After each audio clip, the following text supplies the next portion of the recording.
유대인의 유월절이 가까운지라 예수께서 예루살렘으로 올라가셨더니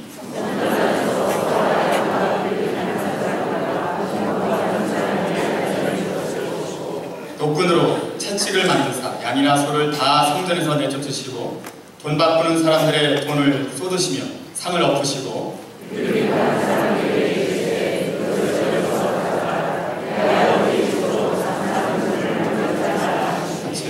제자들이 성경 말씀에 주의 전을 사모하는 열심히 나를 삼키려 한 것을 기억하더라. 여러분과 저와 함께 하시기를 주의 이름으로 축원합니다. 우리 하나님이 거룩하신 분이기 때문에 하나님께 속하는 것들은 다 거룩한 성자가 붙게 되어 있습니다.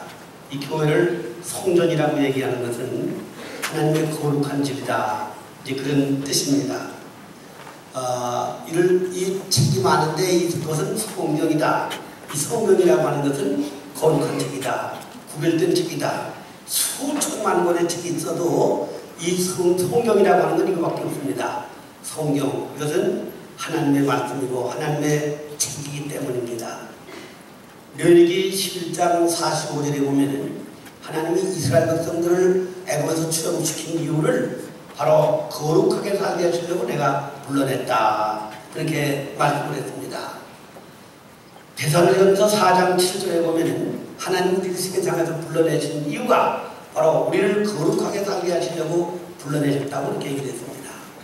골로새 1장 2절에 볼 것 같으면은 골로새에 있는 성도들 그렇게 얘기를 했어요. 그러니까 이 교회 밖에서 있는 사람들은 세속적인 사람들입니다. 그런데 그 세속적인 사람이 교회 안에 들어오면 성도라고 이름이 바꿔지는 겁니다. 그 사람이 사기꾼이든지 도둑놈이든지 상관없이 교회에 들어오면 그 성도라고 하는 것은 바로 하나님께 속한 백성이 되었기 때문인 것입니다. 또 하나님께 바쳐진 모든 물건, 이 교회 안에 있는 물건들을 가리켜서 성물이다, 그렇게 얘기를 합니다.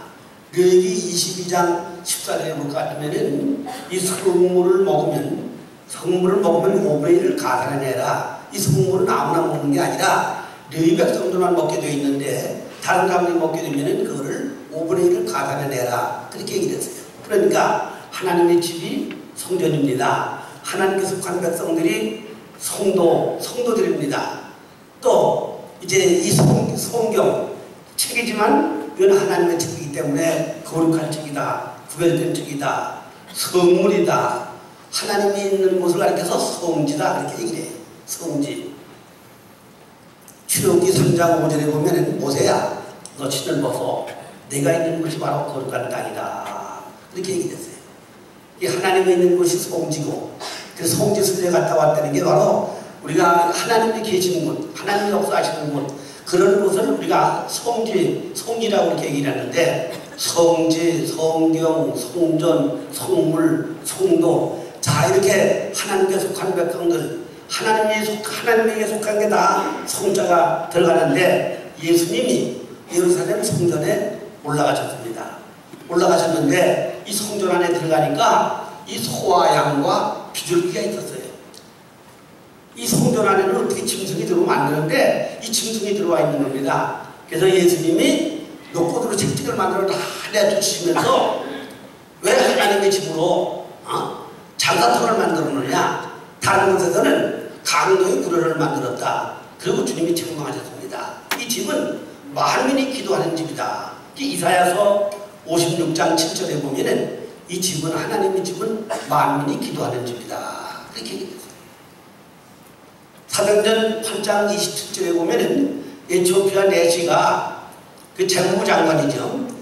그 에티오피아의 재정을 담당한 내시라고 하는데 그게 지금 말하면 재무장관입니다. 자, 이 사람이 에티오피아에서 예루살렘까지 예배드리러 왔다가 가는 도중이었습니다. 그런데 하나님이 빌립이 성령 충만한 그 12제자 중에 한 사람이었는데 너 가사로 내려가라. 이 가사가 사막이기 때문에 사람이 없는 곳이에요. 근데 하나님이 가라고 해서 갔더니 그때 거기 누가 지나고 있는 거 하면 바로 이 내시가 예루살렘에 와서 예배드리고 가는 도중이었습니다. 그리고 그가 이사야서 53장을 읽고 있었습니다. 그래서 그 이사야서 53장에는 예수가 이 땅에 오셔서 십자가 달려 죽으실 것을 기록한 말씀인데 그걸 읽고 있었는데 당신이 그 뜻을 아느냐 그러니까 가르쳐주는 사람은 내가 어떻게 아냐고 바로 그분이 메시아다. 십자가 달린 메시아가 올 것을 얘기한 거다. 이래가지고 거기서 그 사람과 하는 말씀을 나누다가 이 내시가 나 좀 세례 좀 달라고 내가 세례 받는데 무슨 거리기는 게 있느냐 그러니까 없다고.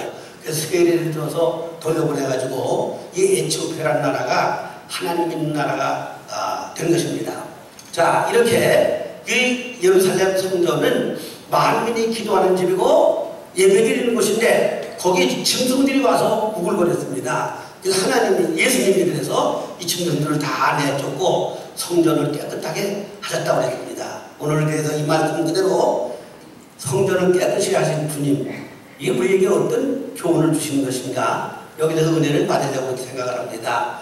예수님께서 예루살렘 성전에 올라가셨어요. 하나님은 우리가 이 성전에 올라가는 걸 하나님이 좋아하시고 성전에 가려고 마음만 먹어도 하나님 기뻐하신다. 그렇게 시편 120편 1절에 말씀을 했습니다. 여러분이 오늘 교회 나오려고 하는 거 마음만 먹어도 그 하나님 그렇게 기뻐하시는 거예요. 그리고 우리가 몸을 드리는 것을 하나님이 그렇게 기뻐하십니다. 로마서 12장 1절에 보면은 사랑하는 자들아 내가 너에게 권하노니 너희 몸을 하나님이 기뻐하시는 거룩한 사한 제사로 드리라. 우리가 지금 이렇게 나와 있는 게 하나님 앞에 사한 제사를 드리는 거예요. 옛날에는 소를 잡아서 저 불에 태워 바치고 양을 잡아 바치고 이제 그랬지만은 지금은 그게 아니고 우리 몸을 드리는 거죠. 그런데 왜 성전에 소와 양과 비둘기가 와 있는가? 레위기 1장 1절로 14절에 보면은 번제를 드리는데 소도 바치고 양도 바치고 비둘기도 바쳐라. 그런 말씀이 나옵니다. 그 어떤 사람이 소를 바치고 양을 바치고 비둘기를 바치는가? 제사장들이나 왕들이나 이런 사람들은 하나님께 소를 바치게 되어 있어요. 그리고 보통 사람들은 양과 염소를 잡아바치고 가난한 사람들은 비둘기를 잡아바치게 되어 있습니다. 그런데 황소를 바친 사람이나 비둘기를 바친 사람이나 하나님은 똑같이 생각하시는 겁니다. 그 형편이 약하기 때문에 돈이 없어서 비둘기를 바치는 거니까 황소 한 마리 바친 거나 비둘기 한 마리 바친 거나 하나님은 똑같이 보시는 거예요. 누가복음 21장 1절 2절에 보면은 이렇게 돈을 뭉태로 갖다가 헌금하는 사람도 있었고 엽전 두 푼을 갖다 바치는데 예수님이 엽전 두 푼 바친 과부가 뭉태로보다 더 크다 그렇게 칭찬하셨어요. 어떻게 예수님은 같이 판단이 잘못되셨나 어떻게 이럴 수 있을까? 그 왜 그런 거 하면은 돈 많은 사람들은 많은 데서 일부를 바쳤기 때문에 그거 별거 아니고 이 과부는 전체 재산이 다 이 엽전 두 푼밖에 없는데 다 바쳤기 때문에 그래서 뭉태기로 바친 것보다도 엽전 두 푼이 더 귀하다고 예수님이 칭찬을 하신 것입니다. 그렇기 때문에 황소를 드릴 사람은 황소를 드려야 되고 비둘기를 바친 사람은 비둘기를 바치는데 자기 형편대로 바치는 거죠. 그런데 그 제사를 성전 안에서 하는 게 아니라 성전 밖에서 그것이 이제 그 제사를 갑을 떠서 불에 태우는 건데 이 사람들이 성전 안에까지 들어갔지 뭐예요. 본래 하나님께 바치는 제물은 흠과 티가 없어야지 흠이 있으면 하나님이 안 받으시는 겁니다. 그러니까 몇백리 밖에서 소를 끌고 오다가 돌불을 차가지고 만일 그가 조금 콩을 벗어졌다 그러면 그건 제물 자격이 없는 거예요. 벌써 그 흠이 생긴 거잖아요. 그래서 하나님이 그런 틀례를 덜기 위해서 옛날에는 산에서 제사 드리다가 그 후에 출애굽기 25장에서부터는 성막에서 제사를 드렸습니다. 성막. 그 성막에서 제사를 드리다가 솔로몬 시대에 와서 성막 제사가 없어져 버리고 예루살렘에다 성전을 지어놓고 성전에서 제사하기 시작을 했습니다. 그런데 하나님께서 어떻게 제도를 바꾸는가 하면 출애굽기 13장 1절 2절에 보면은 사람이나 짐승이나 첫 번난 건 다 하나님께 바쳐라 그랬어요. 그러니까 첫 번난 자식은 다 하나님께 바치는 거죠. 사무엘상서 1장 이제 그 20절에 볼 것 같으면은 한나와 엘가나가 아들을 낳아가지고 첫번 아들 사무엘을 하나님께 바쳤습니다. 왜 첫 번 건 다 하나님께 바치라고 했으니까 하나님께 바치는 거죠. 짐승도 첫 번 건 다 하나님께 바쳐라. 그런데 첫 번 나오면 눈이 멀었든지 다리가 젊거든 그 뒤에 걸로 바꿔서 바치라고 했어요. 이건 무슨 얘기인가 하면 첫 첫 번 거 하나님을 처음으로 생각하는 겁니다. 그런데 그 첫 번 놈이 만약 문이부터 다리가 절면은 뒤에 놈으로 바꿔바치다. 이건 뭔가 하면 하나님은 아주 온전하신 걸 바쳐야지 병든 거, 다리 저는 거, 눈먼 걸 바치면 안 된다는 얘기예요. 이렇게 가장 귀한 거, 가장 소중한 걸 바치도록 그렇게 하나님이 명하셨습니다. 그런데 민수기 3장 45절로 48절에 볼 것 같으면 그 제사 제도가 바꿔진 겁니다. 사람이나 짐승이나 촉번난 건 다 내 거다 그랬는데 내가 이제는 제도를 바꿔서 뇌지파를 내가 불러서 쓰겠다. 그러니 그 촉번난 자식을 바치지 말고 오세겔씩을 바쳐라. 오세겔씩 인두세를 바치면 그 인두세를 뇌지파가 쓰는 겁니다. 그렇기 때문에 이 성전 주변에 동쪽에는 아론 지파, 저 서쪽에는 고핫 지파, 저쪽 남쪽에는 게르손 지파, 북쪽에는 무라리 지파, 이 네 지파가 네 지파인데 네 지파가 동서남북으로 이렇게 성전 동서남북이 있는데 아론 지파는 제사장이 되는 지파입니다. 고핫 지파는 성물을 관리하는 지파입니다. 게르손 지파는 이 성막, 옛날에 텐트를 치고 옮길 때 성막을 옮기는 지파입니다. 무라리 지파는 기둥하고 말뚝하고 이걸 관리하는 지파가 무라리 지파인데 이 사람들이 성전 관리를 하면서 12지파가 내는 11조를 받아먹고 살았어요. 그리고 그 네 지파가 성전에서 이렇게 봉사를 하기 때문에 촛불난 거 바치라고 했던 걸 안 바치고 이제는 오세겔씩 인두세를 내면은 그 인두세를 네 지파가 받아먹고 12지파가 내는 11조와 모든 천절매와 선물을 다 네 지파가 받아먹고 살도록 그렇게 했습니다. 그런데 그 몇 병이 밖에서 이렇게 그 소나 양이나 끌고 오다가 덮을 자면 안 되잖아요. 그래서 이 성전 주변에서 사는 사람들이 뇌지파인데 그 뇌지파가 먹이는 소, 양 이걸 사서 바치도록 그렇게 돼 있어요. 그래서 그것은 뇌지파를 위해서도 좋고 저 먼데도 몇 병이 밖에서 그 끌고 오려면 힘든데 그렇게 안 끌고 와고 가서 그 사서 바치니까 좋잖아요. 그래서 밖에서 상행위가 이루어져가지고 하나님 앞에 제물을 바치도록 되어 있는데 이게 성전 안에까지 들어온 거죠. 이게 이제 잘못된 거예요. 그래서 예수님이 그 다 내쫓이고 정화를 하신 것입니다. 자, 이렇게 예수님이 성전에 올라가신 것은 하나님이 성전에 올라가는 걸 되게 좋아하시는 거예요. 성전을 사모하는 걸 좋아하시는 겁니다. 가려고 마음만 먹어도 하나님이 기뻐하십니다. 성전을 사랑하는 사람은 형통하도록 되어 있습니다. 그래서 시편 122편 6절에 보면은 예루살렘을 사랑하면 형통한다. 형통이 좋아요? 고통이 좋아요? 예, 다 형통이 좋아하는 거죠. 형통은 다 모든 게 잘 되는 거니까. 근데 어떤 사람이 형통하느냐? 예루살렘을 사랑하는 사람이 형통한다 그랬어요. 예수님 마지막 가시면서 유언을 하셨는데 예루살렘을 떠나지 말아라. 그래야 약속한 성령을 받고 약속한 성령을 받아야 능력을 받고 능력을 받아야 땅 끝까지 내 증인이 될 거다. 그렇게 말씀하셨어요. 그러니까 마지막 가실 때 하실 말씀이 많은데 그 말씀 중에 하나가 예루살렘을 떠나지 말라는 거예요. 이게 무슨 얘기고 하면 교회 중심으로 살아야 된다. 그런 얘기입니다. 여러분 술꾼고 도박꾼이고 깡패고 술꾼도 자꾸 교회 나오면 그게 다 끊어지게 돼 있어요. 근데 신앙 좋던 사람도 목사라도 소용없어요. 교회 떠나면은 신앙 다 팔아먹게 돼 있어요. 불이 잘 탈 때는 생나무도 집어넣으면 타는데 잘 타는 거 꺼내놓으면 깨지 꺼주는 것처럼 원리가 똑같습니다. 교회를 몰리하면은 신앙 다 팔아먹게 돼 있어요. 그래서 누가복음 10장 30절로 37절에 보면은 예루살렘에서 여러분들이 가던 사람은 강도를 만나서 다 죽게 됐어요. 예루살렘을 떠난다는 게 뭐예요? 교회를 떠난 거예요. 반대로 저 바벨로나에 포로로 잡혀갔는데 이 다니엘과 그 친구들은 예루살렘을 향하여 하루씩 2번씩 기도를 했습니다. 근데 그 사람들을 누구의 딸에 선택해가지고 특수훈련을 시켜서 방백들을 삼았어요. 방백은 지금 장관 뭐 그런 사람들이 도지사 이런 사람들이 방백인데 포로로 잡혀간 사람들이 방백이 되고 그 중에 다니엘은 국무총리가 됐습니다. 그런데 이 바빌론 사람들이 전 포로놈들이 와가지고 국무총리가 되다니 이거 있을 수가 없다. 이래가지고 이 다니엘을 잡으려고 아무리 애를 쓰고 막 뇌물을 줘도 안 받는 거예요, 이게 말이죠. 이래서 이 다니엘을 잡으려고 그러는데 다니엘은 하루에 3번쯤 예루살렘을 묻고 기도하는 걸 보고 악보를 만들었습니다. 한 달 동안 왕을 존귀하게 여기는 마음으로 이렇게 종교 행사를 못하도록, 종교 행사를 하는 놈은 이거는 왕을 무시하는 거다, 이렇게 해가지고 법을 만들어가지고 한 달 동안 기도를 못하게 했는데, 이 다니엘은 그걸 알면서도 예루살렘을 향하여 전에 행하던 대로 하루에 3번째 무릎 꿇고 기도했다고 했어요. 그리고 올급님 이래가지고 사자굴 속에 들어간 거죠. 이 사자굴 속에 들어간 게 뭡니까?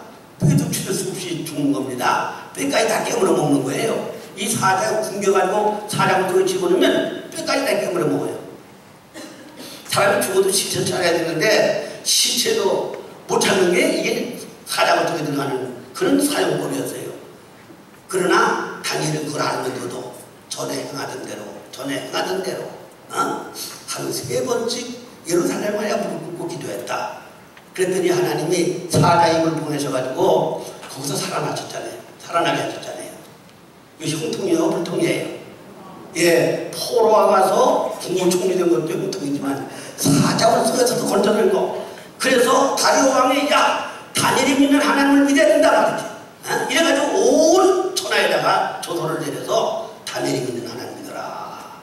이래가지고 이 하나님의 영광을 돌리게 된 것입니다. 이처럼 예루살렘을 사랑하면 형통하게 되어 있고 예루살렘을 떠나면 저주를 받는 것처럼 우리 교회 중심으로 사는 신앙, 예수님이 마지막까지는 유언이 예루살렘 떠나지 말라는 건데 우리도 자녀들에게 유언을 할 때에 다른 것도 다 중요하지만 이 교회를 사랑하게, 교회를 가까이 하고 이 교회를 자주 나가는 거, 이걸 심어주는 게 귀한 것입니다. 그러면 망할 수가 없어요. 이 교회를 소유하기 때문에 교회를 짓게 되고 교회를 떠나기 때문에 우리가 방황하는 거지, 이 교회를 사모하는 마음, 내 집보다 직장보다 교회를 더 사랑하는 마음을 가지면 탈선할 수가 없는 것입니다.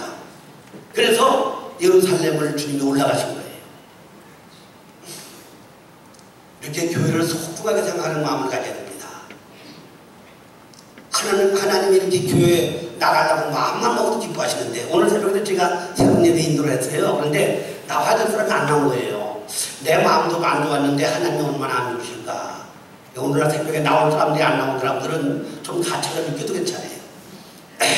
하나님은 이렇게 교회에 나오는 걸 이렇게 기뻐하시는데, 나오는 걸 조금 잠 좀 더 자자고 그러다가 교회 자꾸 안 나오면은 우리 신앙이 병들게 돼 있고, 부연듯이 우리가 가난해진다고 자문해서 얘기합니다. 좀 더 눕자, 좀 더 자자 그럴 때에 빈궁이 도적같이 올 거다. 이것은 경제적인 빈궁도 있지만 영적인 빈궁도 있는 거예요. 하나님의 시간 바치는 거, 정성 바치는 거, 물질 바치는 거 우리가 소중하게 생각해야지, 그걸 소홀히 하게 되면 영적인 빈궁이 찾아온다는 얘기입니다. 하나님이 새벽에 도와주신다고 그랬는데, 새벽에 시편 46편 5절에 새벽에 도와주시겠다 이렇게 얘기했어요. 새벽에 넌 새벽을 좀 깨워라. 시편 57편 8절에 얘기를 했잖아요. 이 새벽 기도가 소중한데 이 새벽 기도 숫자가 요즘 반출인 것 같아요. 들고 있는 분들 들으시기를 주님의 이름으로 축원합니다. 하나님 성전에 나가는 걸 하나님이 그렇게 소중하게 생각하시는 거예요. 예수님이 저 나사렛 동네에서 예루살렘까지 명절을 지키려고 성전에 올라가신 것입니다. 근데 성전에 갔더니 짐승이 우울거리는 거예요. 짐승이. 아니 어떻게 하나님께 예배를 기도하는 장소에 짐승이 와 있냐고요. 그런데 이 짐승이 영적인 의미에서 어떤 의미를 가지고 있는가? 자, 시편 22편 12절 16절 동안 한번 파워포인트 써봐도 돼요. 시편 22편 12절 16절 그 짐승들이 어떤 짐승인가? 네, 나왔네요. 많은 황소가 나를 에워싸며 바산의 힘센 소들이 나를 둘러쌌으며 16절 보세요. 16절 개들이 나를 에워쌌으며 악한 무리가 나를 불러 내 수족을 찔렀나이다. 자, 이게 무슨 얘기예요? 이게 시편 22편은 예수님이 십자가 달려 죽으실 것을 예언하는 것인데, 많은 황소가 나를 둘러싸고 개들이 내 수족을 찔렀다. 이게 개들이 아니고 소가 아니고 사람을 가리키는 겁니다. 예수님을 십자가 못 박아 죽이라고 외치고 그 예수님을 십자가 못 박은 사람들을 여기서 묘사한 얘기입니다. 황소가 누굽니까? 그 당시에 종교 지도자를 가리키는 겁니다. 개들은 누굽니까? 십자가에 못 박으라고 외친 사람들이 바로 개들이라고 얘기했습니다. 사람은 사람인데 짐승 같은 사람이 있다는 얘기입니다. 이게 예수님 당시에만 있는 게 아니라 오늘 교회도 짐승 같은 사람이 있다는 얘기예요. 예수님이 성전에 가실 때 이 소와 짐승들이 우글거리는 것처럼 이 교회도 지금도 그렇게 짐승 같은 사람들이 있어서 소는 뭡니까? 치받는 거에 받는 거. 개는 뭐예요? 물어뜯는 게 개예요. 이렇게 남을 물어뜯기를 좋아하고 남을 중상모략하기를 좋아하고 남의 교회가 부흥되면 그거 잘했다고 해 좋게 봐야 되는데 그 이단이라고 이상한 교회라고. 저 북한에 가서 교회가 3월 2만 원 개척해가지고 교회가 막 부흥되는데 세진자가 1년에 600명씩 들어왔잖아요. 그리고 그냥 한 달 내에 벌써 방언 터지고 다 그래 받는 거예요. 그러니까 그 이웃교회들이 그 이상한 교회라고 그게 좋게 못 보고 그렇게 이상한 교회라고 못되는 말이죠. 이단에서 이단도 있지만은 이단도 아닌데 이단이라고. 남의 교회 부흥되면 이단이라고 그러잖아요. 그게 왜 그래요? 가인이 그 소리 들어있어요. 가인이 창세기 4장 8절에 볼 것 같으면은 가인과 아벨이 제사 드렸는데 하나님이 아벨 제사는 받으시고 가인 제사는 안 받았어요. 그러니까 가인이 그 동생을 돌로 때려 죽였잖아요. 아, 내가 잘못했구나. 나도 동생처럼 하나님이 기뻐하는 제사 드려야지. 이렇게 회개해서 생각을 안 하고 그 동생을 때려 죽인 거예요. 이게 말이죠. 그 가인이 지금도 우리들 마음속에 있는 겁니다. 그 가인이 교회 안에 있다는 얘기예요. 그 소와 그 양과 짐승들이 교회에 있는 것처럼 지금도 그런 사람들이 교회에 있다는 얘기예요. 왜 교회가 분이 안 되는 겁니까? 그런 그 소 같은 개 같은 사람들이 있기 때문에 교회가 분이 안 되는 거 이게 말이죠. 그런데 이 교회만 그런 게 아니고 교회도 가시적인 교회가 있고 비가시적인 교회가 있습니다. 눈으로 보이는 교회가 있어요. 이게 다 눈으로 보이는 가시적인 교회죠. 십자가가 있고 빨간 목도를 짓고 이게 다 보이는 교회 성전입니다. 그런데 보이지 않는 성전이 있는데 그게 어떤 거냐? 고린도전서 3장 16절 17절에 보면은 너희가 하나님의 성전인 걸 모르느냐 그랬어요. 바로 우리 마음이 하나님의 성전이라고 얘기했습니다. 예수를 마음에 모시고 사는 게 이게 바로 하나님의 성전인 것입니다. 내가 진실로 너에게 이르노니 그대로 따르세요. 너에게 이르노니 많은 선지자와 고린도전서 13장 그냥 3장이에요. 고린도전서 3장 16절 17절 아까 13장으로 나왔지. 그냥 3장이에요.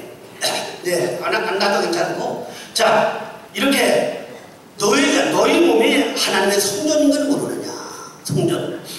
그래서 하나님이 계신 곳이 하나님의 집인 것처럼 우리 마음에 하나님을 모시고 사는 게 바로 우리 마음 성전, 마음이 하나님의 성전이라는 얘기예요. 그런데 이 하나님의 성전인 우리 마음 속에 이 짐승들이 또 있을 수 있다는 얘기입니다. 예루살렘 성전에 짐승이 들어왔던 것처럼 우리 마음에도 이렇게 가인 같은 마음, 아간 같은 마음, 황소 같은 치받는 마음, 개같이 물어뜯는 이런 잘못된 생각들, 이런 부정적인 생각들, 이런 것들을 가리켜서 하는 얘기입니다. 그런데 이게 우리 힘으로 잘 안 나가는 거 이게 말이죠. 그런데 이 어둠을 몰아내는 거 박사가 10개와 10사람 왔다고 되는 겁니까? 안 돼요. 경제적인 아주 유명한 사람들 뭐 이건희라든지 저 비르게츠라든지 유명한 경제인들이 왔다고 해서 어둠이 물러가는 겁니까? 이 어둠이 물러가는 건 빛이 와야 어둠이 물러가는 거지 다른 방법으로는 어둠이 물러갈 수가 없는 것처럼 우리 마음의 어둠의 권세가 물러가는 것은 빛인 예수님이 오셔야 그 어둠의 권세가 물러가는 겁니다.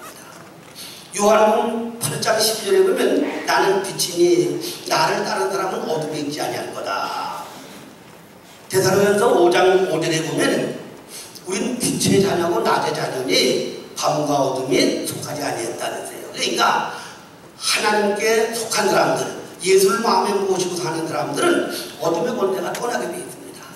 근데 이게 예수님이 없이 내가 살려고 하니까 이런 황소가 있고 개도 있고 아람도 있고 가인도 있고 자 이렇게 우리 마음이 복잡해지는 거 이게 말이죠. 빛 대신 예수를 모신다든지 빛의 근원이신 하나님께 속한 자녀가 되기만 하면 이 어둠의 권세가 다 물러가는 겁니다. 예수님이 오셔서 이 짐승들을 다 몰아내신 것처럼 그 예수님 우리 마음을 보시면 짐승들이 나가는 거예요. 너희 속에 이 마음을 품어라. 곧 그들의 마음이니 그는 근본하면 본chất이나 동등됨을 취하지 아니하시고 자기 몸을 비워서 죽기까지 순종했다고 빌보서 1장 5절로 11절에 말씀하신 것처럼 이렇게 우리 마음을 버리고 예수 마음을 품고 살 때에 어둠의 군대가 물러가는 겁니다. 예수님 마음간에 오신 이유가 뭡니까? 누가복음 2장 10절에 보면은 그 지경에서 양치는 목자들에게 자 너희들에게 증거를 보여줄 텐데 저 베들레헴의 사관에 가면은 말구에 있는데 아기가 있는데 그 아기가 바로 구세주라는 증거라 그렇게 알려줬어요. 왜 예수님 마음간에 오셨습니까? 짐승 같은 인생을 구원하시려고 마음간에 오신 것이고 예루살렘의 성전에 가서 짐승들을 몰아내신 것처럼 예수님은 우리 마음에 이 짐승 같은 것들을 내쫓기 위해서 주님 우리 마음에 오시기를 원하는 것입니다. 예루살렘 성전에 가셔서 모든 짐승들을 내쫓으신 것처럼 우리 마음 성전의 모든 짐승들을 내쫓고 예수의 분신으로 예수의 도구로 쓰임받는 이 복된 성도가 되게 하시려고 예수님 우리 성전을 충청하시기를 원하시는 겁니다. 우리 마음을 청소하기를 원하시는 겁니다. 우리는 우리 마음속에 있는 모든 짐승들을 황소와 개, 가인과 아간 같은 이런 요소들을 우리가 다 제거하기 위해서 예수님 우리 마음에 품고 돌아가시기를 주님의 이름으로 축원합니다. 기도하시겠습니다. 우리 다 함께 우리 통성으로 기도할 텐데 예수님이 마음간에 오신 이유가 뭡니까? 짐승 같은 인생들을 구원하시려고 오셨습니다. 성전에 올라가신 이유가 뭡니까? 짐승들을 몰아내시기 위해서 성전에 올라가신 것입니다. 지금도 그 예수 우리 마음에 오셔서 우리 마음 속에 짐승들을 몰아내기를 원하시는 겁니다. 어둠을 몰아내는 게 빛입니다. 예수님이 빛이십니다. 하나님 빛의 근원이십니다. 그 빛이 우리 마음에 오시기만 하면은 어둠의 권세가 물러가는 겁니다. 오 주여 우리 마음 속에 있는 짐승들을 몰아내 주시옵소서. 예수로 충만케 하여